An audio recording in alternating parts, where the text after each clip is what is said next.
Hi പ്രിയമുള്ള സുഹൃത്തുക്കളെ, ജിന്നയുടെ ജിന്നുകൾ ഈ ഭൂമിയിൽ ഉണ്ടാകുന്നതുവരെ ഇത്തരം കാര്യങ്ങൾ തുടരും എന്ന വിവാദ പരാമർശവുമായി യോഗി ആദിത്യനാഥ് രംഗത്ത്. എല്ലായിടത്തും ഭരണഘടനയുടെ പകർപ്പുകളുമായി പോകുന്നവരാണ് ഭരണഘടനയുടെ യഥാർത്ഥ കൊലയാളികളെന്ന് ഉത്തർപ്രദേശ് മുഖ്യമന്ത്രി യോഗി ആദിത്യനാഥ് പറഞ്ഞു. ഭരണഘടനാ നിർമ്മാണ സമിതിയുടെ അധ്യക്ഷനായിരുന്ന അംബേദ്കറുടെ ചരമവാർഷിക ദിനത്തോടനുബന്ധിച്ചിട്ട് നടന്ന ചടങ്ങിൽ സംസാരിക്കുമ്പോഴായിരുന്നു ഈ പരാമർശം. എവിടെ പോയാലും ഭരണഘടനയുടെ ഒരു പകർപ്പ് കൊണ്ടുപോയി അതിനെ ബഹുമാനിക്കുന്ന നാടകം അവസാനിപ്പിക്കുന്നവർ രക്ഷപ്പെടും. അതല്ല, വീണ്ടും അങ്ങനെ തന്നെ അത്തരം നാടകം ജനങ്ങളുടെ കണ്ണിൽ പൊടിയിടാൻ വേണ്ടി തുടരാനാണ് ഭാവമെങ്കിൽ ഭരണഘടനയുടെ കൊലയാളികൾ അവർ തന്നെയാണ് എന്നാണ് യോഗി ആദിത്യനാഥ് പറഞ്ഞത്. അവരാണ് ബാബാ സാഹേബ് ഭീംറാവു അംബേദ്കറുടെ യഥാർത്ഥ ശത്രുക്കൾ എന്നും യോഗി പറഞ്ഞു. സംഭൽ നഗരം സന്ദർശിക്കാനെത്തിയ പ്രതിപക്ഷ നേതാവ് രാഹുൽ ഗാന്ധിയെ പോലീസ് തടഞ്ഞിരുന്നു. ഇതിനെ തുടർന്ന് ഭരണഘടനയുടെ ഒരു പകർപ്പ് ഉയർത്തിപ്പിടിച്ചുകൊണ്ട് അംബേദ്കർജിയുടെ ഭരണഘടനയെ തകർക്കാനാണ് മോദി ആഗ്രഹിക്കുന്നതെന്നും രാഹുൽ ഗാന്ധി പറഞ്ഞിരുന്നു. ഇതിനെതിരെയാണ് യോഗിയുടെ ഒളിയമ്പ് പ്രയോഗം. 1975 അടിയന്തരാവസ്ഥ ഏർപ്പെടുത്തി ഭരണഘടനയെ അട്ടിമറിക്കാനും 1976 ആമുഖം മാറ്റി ഭരണഘടനയെ അട്ടിമറിക്കാനുമാണ് ഇക്കൂട്ടർ അഥവാ കോൺഗ്രസ് ശ്രമിച്ചതെന്നും ജനങ്ങൾ ഈ കാര്യങ്ങൾ ഓർമ്മിപ്പിക്കണമെന്നുമായിരുന്നു യോഗിയുടെ അടുത്ത പ്രസ്താവന. വിഭജനം കാരണം ബംഗ്ലാദേശിലും പാകിസ്ഥാനിലും ഹിന്ദുക്കൾ ദുരിതമനുഭവിക്കുകയാണെന്നും യോഗി ആദിത്യനാഥ് പറഞ്ഞു. ബംഗ്ലാദേശിലെ മതഭ്രാന്തന്മാർ ഹിന്ദുക്കളെയും ബുദ്ധമതക്കാരെയും മറ്റ് ന്യൂനപക്ഷ സമുദായങ്ങളെയും ആക്രമിക്കുകയും കൊല്ലുകയും ചെയ്യുകയാണെന്നും യോഗി കൂട്ടിച്ചേർത്തു. ഓർക്കുക, മുഹമ്മദ് അലി ജിന്നയുടെ ജിന്നുകൾ ഈ ഭൂമിയിൽ ഉണ്ടാകുന്നത് വരെ ഇത്തരം കാര്യങ്ങൾ നടക്കുമെന്നാണ് അദ്ദേഹം ഓർമ്മിപ്പിച്ചത്. 1947 വിഭജന സമയത്ത് രാജ്യം കണ്ട പാപത്തിന്റെ വികലമായ മുഖം ഇപ്പോൾ ബംഗ്ലാദേശിൽ വീണ്ടും ഉയർന്നു വന്നിരിക്കുന്നു എന്ന വിവാദ പരാമർശമാണ് യോഗി നടത്തിയത്. ബംഗ്ലാദേശിന്റെ ഭരണഘടനയിൽ നിന്നും മതേതരത്വം ഉടൻ തന്നെ ഒഴിവാക്കുമെന്നും കേട്ടു.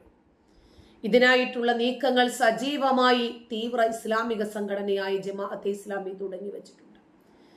ഇതിന്റെ മുന്നോടിയായിട്ടാണ് ബംഗ്ലാദേശ് കറൻസിയിൽ നിന്ന് രാഷ്ട്രപിതാവ് ഷെയ്ഖ് മുജീബുർ റഹ്മാന്റെ ചിത്രം ഒഴിവാക്കിയത്. നിലവിലെ ഭരണഘടനയിൽ ബംഗ്ലാദേശ് മതേതര രാജ്യമാണ്.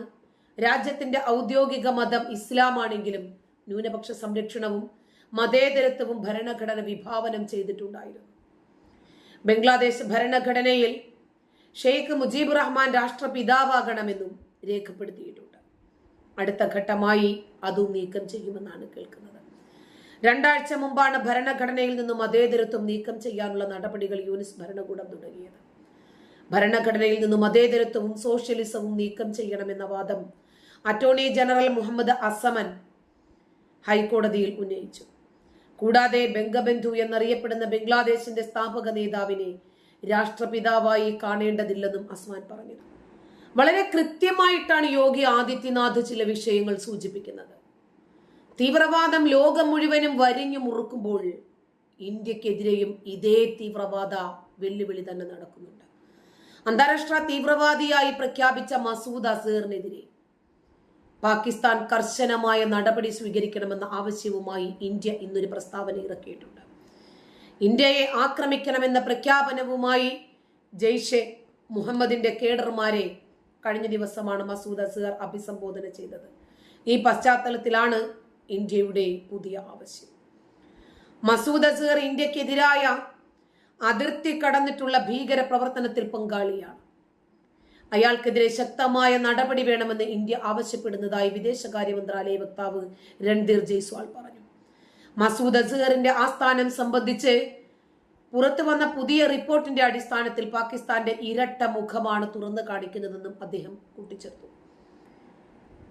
ഇത് തന്നെയല്ലേ മുഹമ്മദ് അലി ജിന്നയുടെ ജിന്നുകളെ സംബന്ധിച്ച് അദ്ദേഹം പറഞ്ഞത്. ജിന്നുകൾ എന്നത് മുഹമ്മദ് അലി ജിന്നയുടെ ഗുണ്ടകൾ എന്നതങ്ങാക്കണം, അത്രയേ ഉള്ളൂ കാര്യം. പുതിയ ഇസ്ലാമിക രൂപം സൃഷ്ടിക്കുന്നതിനു വേണ്ടി ഇന്ത്യക്കും ഇസ്രായേലിനുമെതിരെ ഭീകരാക്രമണങ്ങൾ പുനഃസ്ഥാപിക്കുമെന്നായിരുന്നു മസൂദ് അസർ പ്രസംഗത്തിൽ പറഞ്ഞത്. ഗാസയിലെ സംഘങ്ങൾ പ്രസംഗത്തിൽ അസ്ഹർ എടുത്തു പറഞ്ഞിരുന്നു.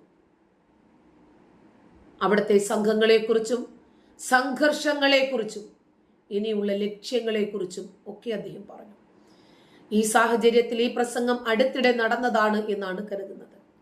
മസൂദ് അസ്ഹർ UN പട്ടികയിലുള്ള ഒരു വ്യക്തിയാണ്, ഭീകരനാണ്. അതുപോലെ UAE പട്ടികയിലും ഇദ്ദേഹം ഭീകരനാണ്.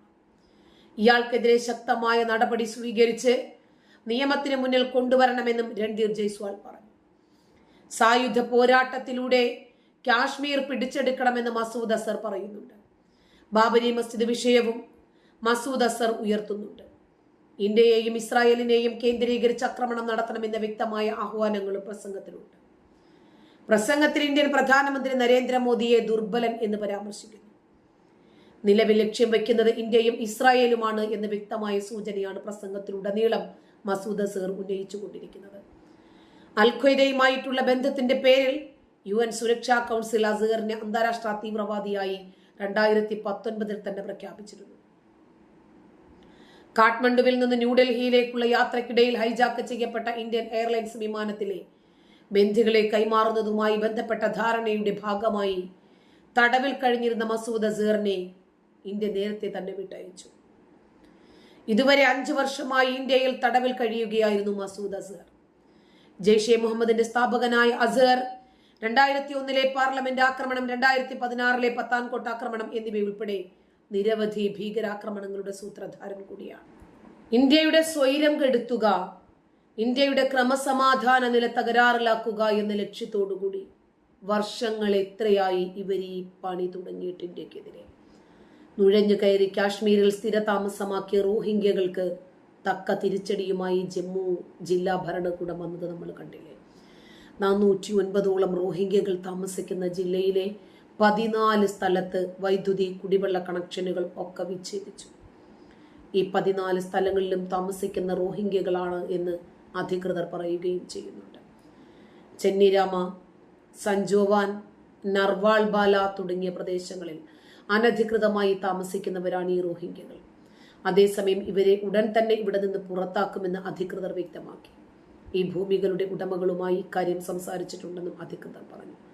പ്രദേശത്ത് താമസിക്കുന്ന വാടകക്കാരുടെ ഐഡന്റിറ്റി പരിശോധിക്കുന്ന നടപടി ആരംഭിച്ചുവെന്നും ഉദ്യോഗസ്ഥർ പറഞ്ഞു. പലപ്പോഴും താഴ്വരയിൽ ഇവർ പ്രശ്നങ്ങൾ ഉണ്ടാക്കാറുണ്ടെന്നും ഉദ്യോഗസ്ഥർ പറഞ്ഞു. ഈ രാജ്യത്ത് എമ്പാടും പാകിസ്ഥാനികളും അഫ്ഗാനികളും ബംഗ്ലാദേശികളും റോഹിംഗ്യകളും ഒക്കെ നുഴഞ്ഞു കയറിയിട്ടുണ്ട്. വ്യാജ ആധാർ കാർഡുകളിലൂടെ, വ്യാജ ID കാർഡുകളിലൂടെ ഈ രാജ്യത്തിനകത്ത് തന്നെയുണ്ട്. അവർക്കിതെല്ലാ സൗകര്യങ്ങളും ഉണ്ടാക്കി അവർക്ക് വേണ്ടുന്ന എല്ലാ സുരക്ഷിതത്വവും കൊടുക്കാൻ ഈ രാജ്യത്തിനകത്തിരുന്ന് തന്നെ ഈ രാജ്യത്തിനെതിരെ പ്രവർത്തിക്കാനുള്ള വഴി വെട്ടിക്കൊടുക്കാനുള്ള എല്ലാ ആളുകളും ഈ രാജ്യത്തിനകത്ത് തന്നെയുണ്ട്. എന്തിനാ പുറത്തുപോയി ശത്രുവിനെ തേടുന്നത്? നന്ദി.